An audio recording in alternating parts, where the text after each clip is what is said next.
Hello dear readers and subscribers, welcome to a more practical oriented video which was strongly requested in my video when I asked you of which topics you would like me to create a video, and some of those topic suggestions were a bit more hands-on, such as how to pack your work professionally, to ship it, and what is the best way not only to pack it but also in terms of shipping solutions that is both the most professional but also affordable, because these shipping costs they can be quite steep sometimes.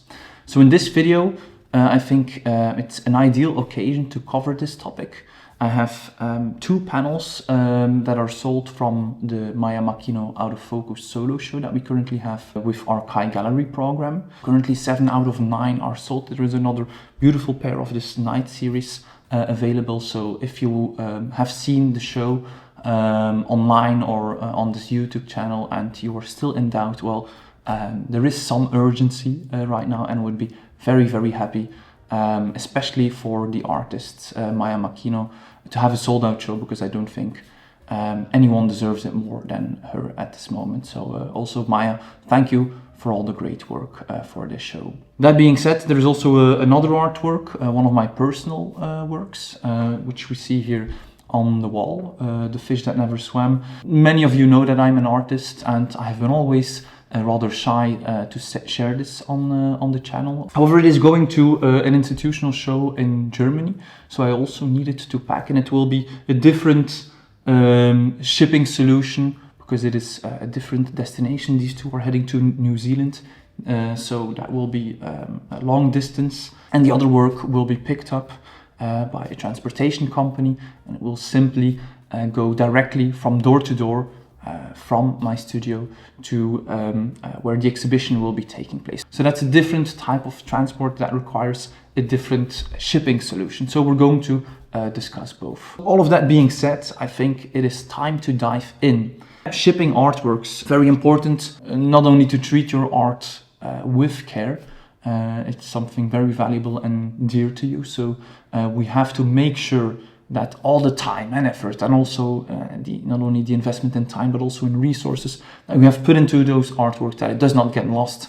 They will have to travel, whether it is to an exhibition or to a collector. So we need to know what we're doing here, and also to make a good impression.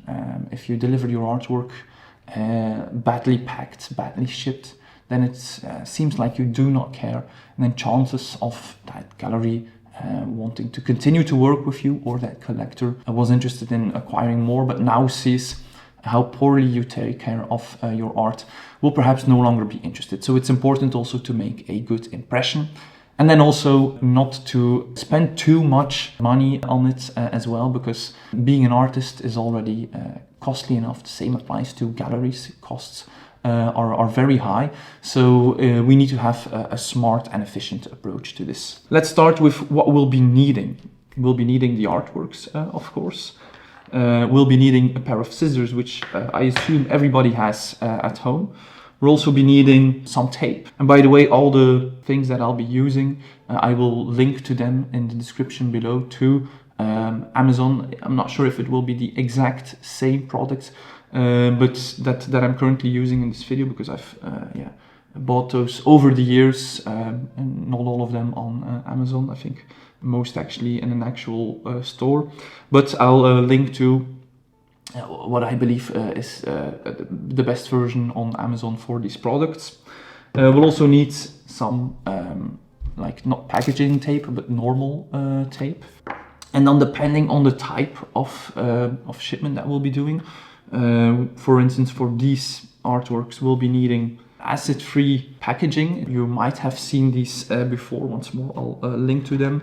It's very important because in the end we'll be using bubble wrap, which is of course how most artworks are being packed. But with bubble wrap can be quite dangerous. There is also a lot of discussion on whether or not to use it. The bubbles have texture. There is a flat side, and then there is a side where all the bubbles are popping out.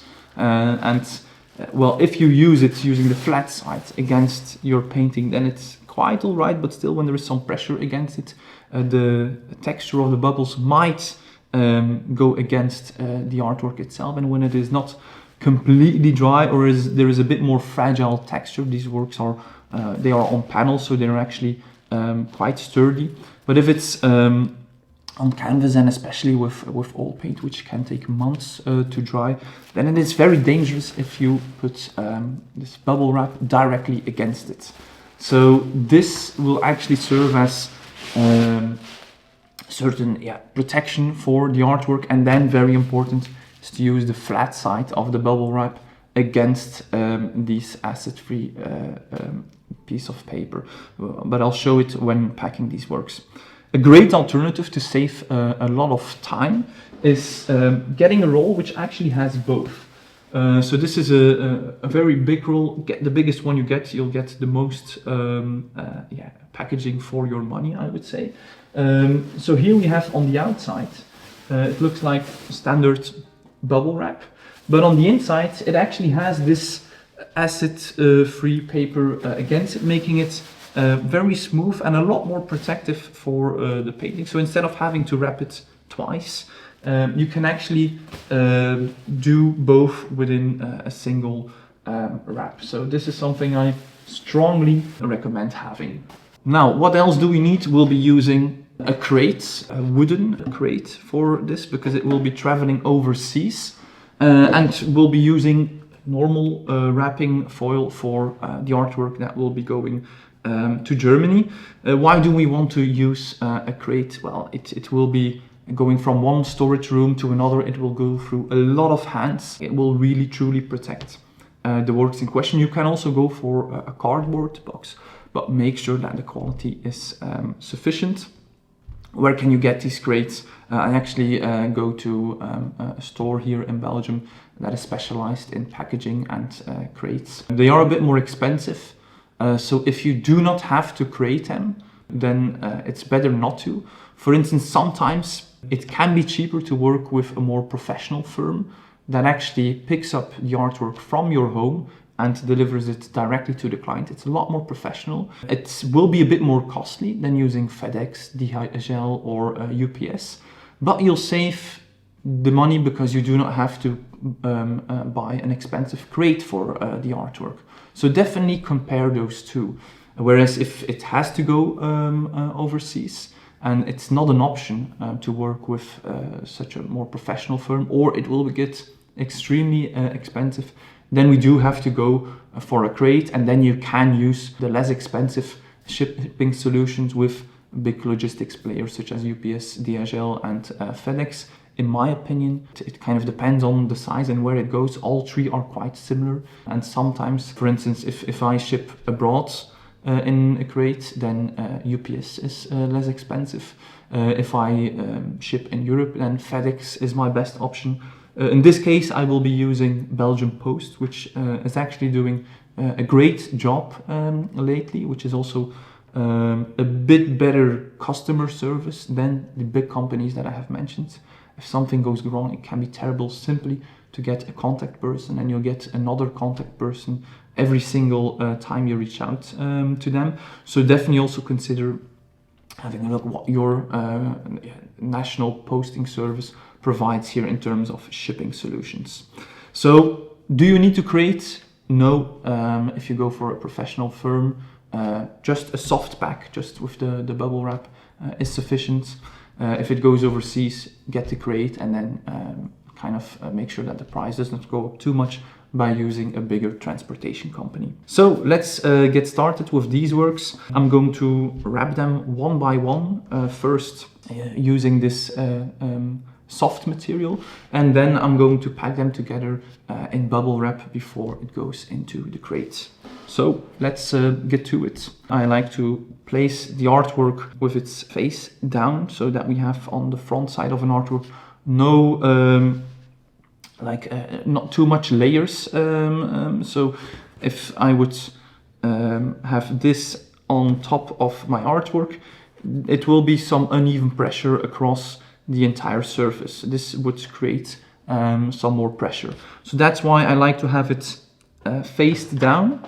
I cut off any excess. And for those of you wondering, shouldn't you wear gloves like they sometimes do, or especially when you see them handling old master works. If you have washed your hands and they're not too dirty or greasy, you can simply use your bare hands. Artists touch their work with their bare hands all the time. Of course, they need to be clean and you need to be careful, but it's perfectly fine. Now we're going to use normal tape instead of the packaging tape, which is a bit more sturdy and rough. Make sure it is really nice, like there is a little bit of tension on it, so that we do not, that it's not too loose. And then we're just going to wrap these corners like this, and yeah, make it a little present. And this is the end result. So this is its first packaging. If you ship in a crate, and if you put sufficient, I would say, wrap in the box or something else, like I also like to use these plastic bubbles so it doesn't move too much in the crate. Then you could also actually put it into the crate just like this. That's actually also sufficient if it does not move around too much. Now let's do the second one.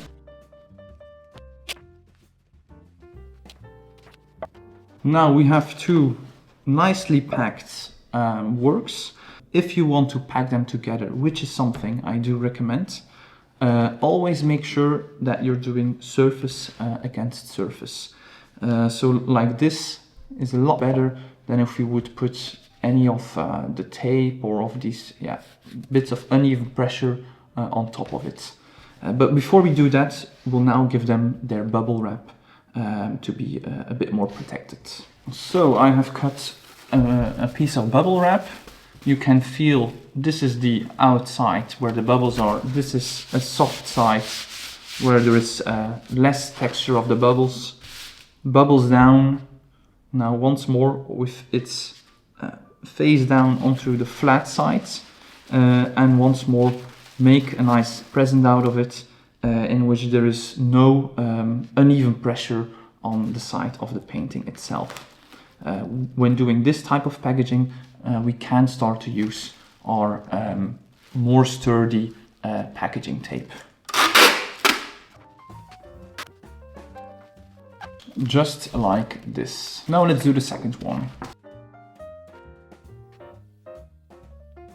And there we have it. Both are nicely packed now.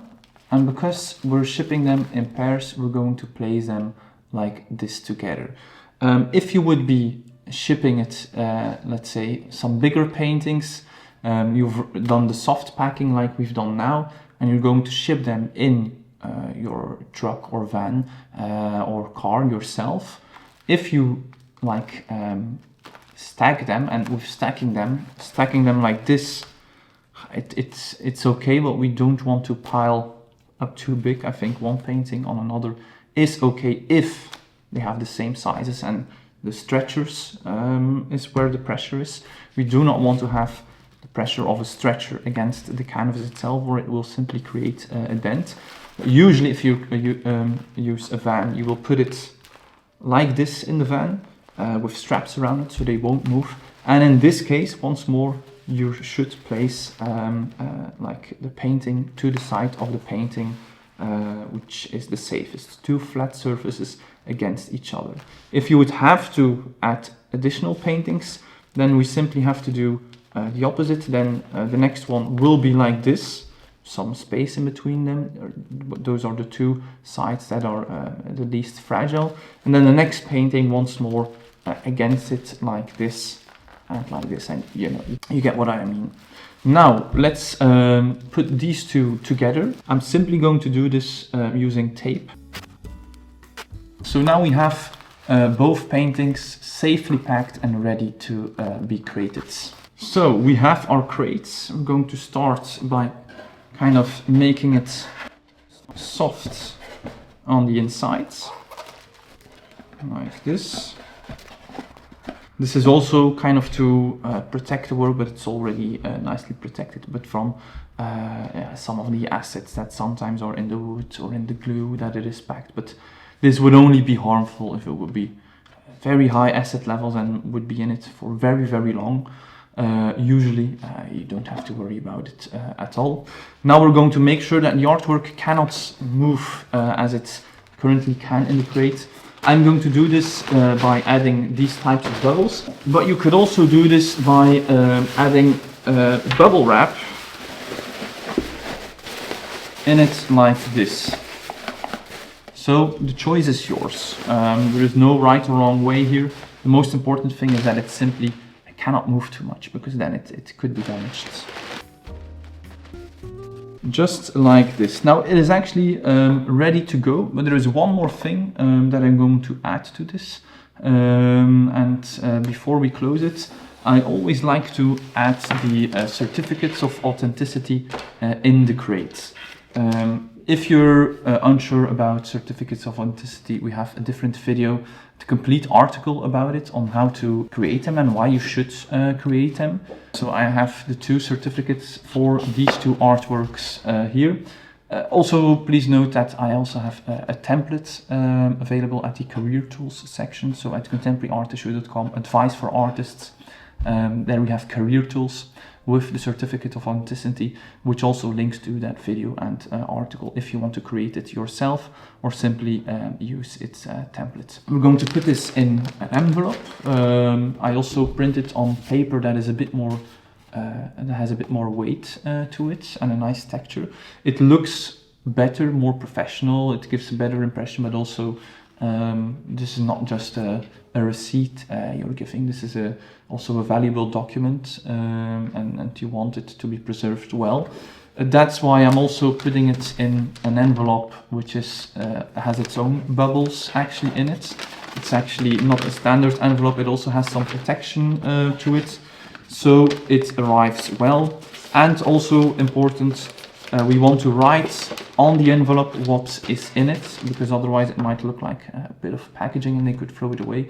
So I have written down certificates of authenticity, Maya Makino, on it. Then there can be no confusion at all of the contents of this envelope. Now everything is in it, so let's close the crate. This is a sliding system. Whatever crate or box you'll be using, I think with common sense you can figure it out. If you are a bit hands-on and have some experience with working with wood, you can also create your own crates, especially if you go a bit bigger, then it can really save you a lot of money. Perhaps if that's something you're interested in, definitely let me know, so I can perhaps also show a tutorial on how to create your own crates. But that's another topic for a different occasion. That's it, it's closed. Now we have to make sure that it does not open. In this case I'll be using packaging tape. So here you already see how nice it is to have this, this tool. It really saves you a lot of time. That's it. What I also like to do is add some fragile stickers to it, especially when you're using a company like UPS or FedEx or DHL to ship the works. Not everyone will know that it's art in it. So if you put these fragile stickers on top of them, they'll think it's something that is, yeah, fragile, that can break, such as the glass, and treat it with more care. At least that is the goal, of course. You can buy a set of stickers like I have here, or you could also buy sticker paper. With that sticker paper you can print these types of stickers. So those are the options. I also like to put it on every single side of the crate, because you'll never know which side they're only seeing. So if you put one on every side, then they will have seen it. These two works are ready to go, so now I'm going to get my computer and I'm going to go to the Belgian post office to ship it to New Zealand. When it comes to these shipments, and very important here to note, is that you need to have all the information they ask. Also make sure to have an email address and a phone number of the receiver, because sometimes they will need it to notify them. Make sure to also send the track and trace codes to your client or to your gallery. And then when it comes to shipping actually out of the country, then it's also important to make sure that you fill out the customs invoice. This will depend from shipping solution to shipping solution, but if they see that the destination requires it, it will be part of that workflow. So make sure that is completely filled out, because that can result in some delays or the package being returned. Also make sure that you're very clear both to your clients about if there are any import duties here. Sometimes it's possible that when it enters the country that additional taxes are being requested based on the goods and its value. Who should be paying the transport? That's another important question.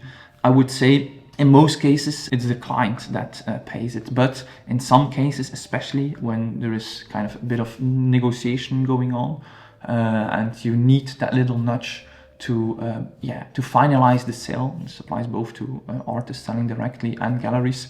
You can propose that you will be taking care of the shipping costs, but usually it is the client who takes care of the shipping costs on top of the price of the artwork. In this case, make sure that you have collected payment before you ship it. Once it's shipped, it's impossible to retrieve it, and sometimes it's very difficult if you have a client who does not want to pay. So also be clear about that as well. If we're shipping to a gallery, that kind of depends on how well established you are and what your agreement is with the gallery, but make sure that you have this agreement prior to your collaboration. Simply have it in writing, or if there is a contract, then that should also be clarified. Usually speaking, if you're a normal artist, an emerging artist, or a new artist, you will be taking care of the shipping to the gallery, and they will be taking care of returning it to you, to your studio, or to the client. And that is the most common agreement. If you are more established and you can be a bit more picky, then this is also can also be one of your conditions, that you want to exhibit with them, but only if they care of everything, including the shipping to the gallery.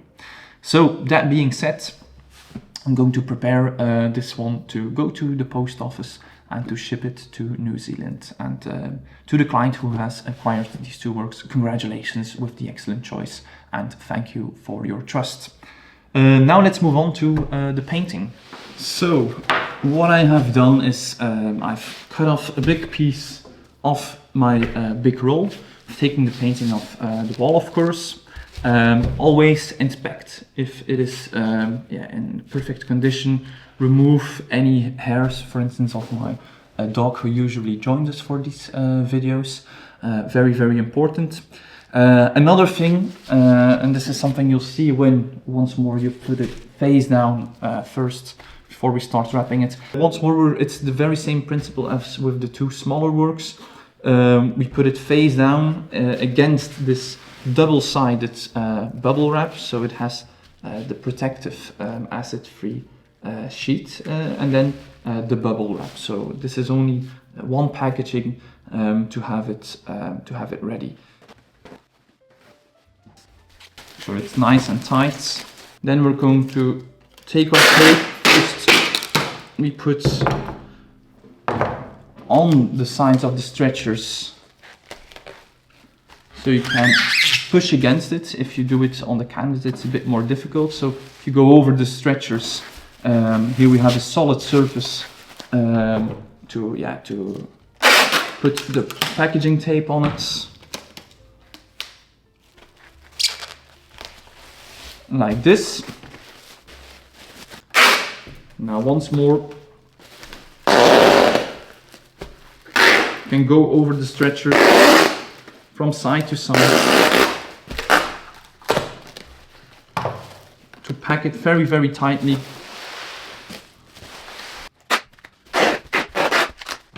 Now we're also going to make sure that these loose ends do not move. You can either do this by wrapping like this, you can also do it by wrapping like this. Personally, I think this is a bit faster. Like this. So now it's nice and solid. Make sure the masking tape is sticking nicely everywhere. And as you can see, there's even pressure across the entire surface. What I do also recommend having with these artworks is to use corner protectors over your packaging. This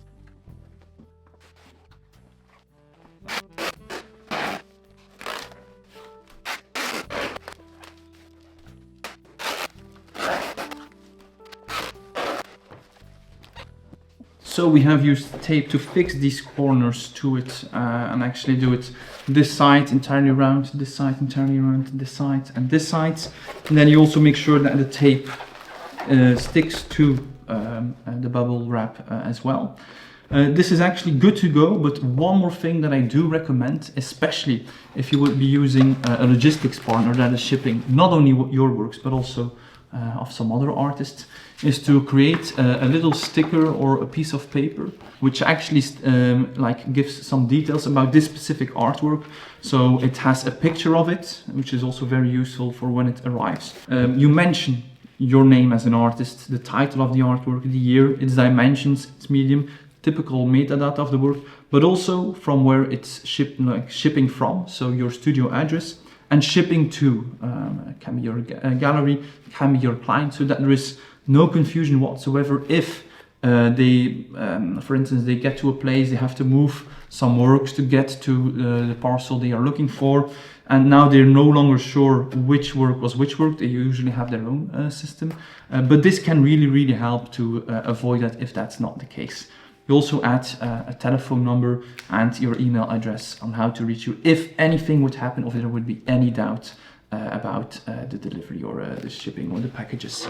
I simply created it with words, and now I'm going to cut it out. I have printed it on, this is like sticker paper. I'm also going to link to it, which can be very useful to create those fragile stickers that we saw on the previous, on the crate.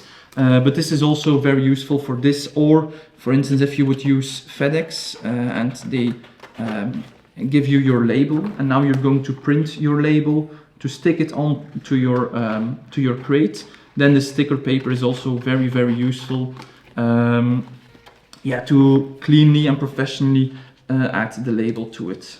So sticker paper, another time saver.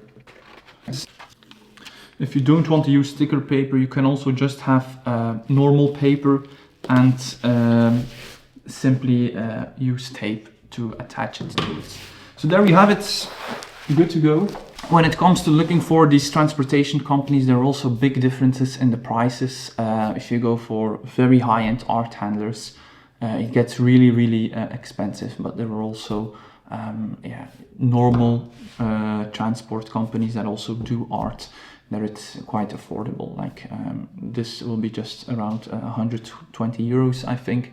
If I have a couple of paintings, let's say for a small solo show, 8 paintings, and they need to take it from A to B, which is approximately, let's say, a 15-hour drive, well, then it should cost around 400, 500, depending on the size of the artworks, of course. Now, I also have an article version of how to ship paintings, so definitely have a look at that article if you missed something in this video.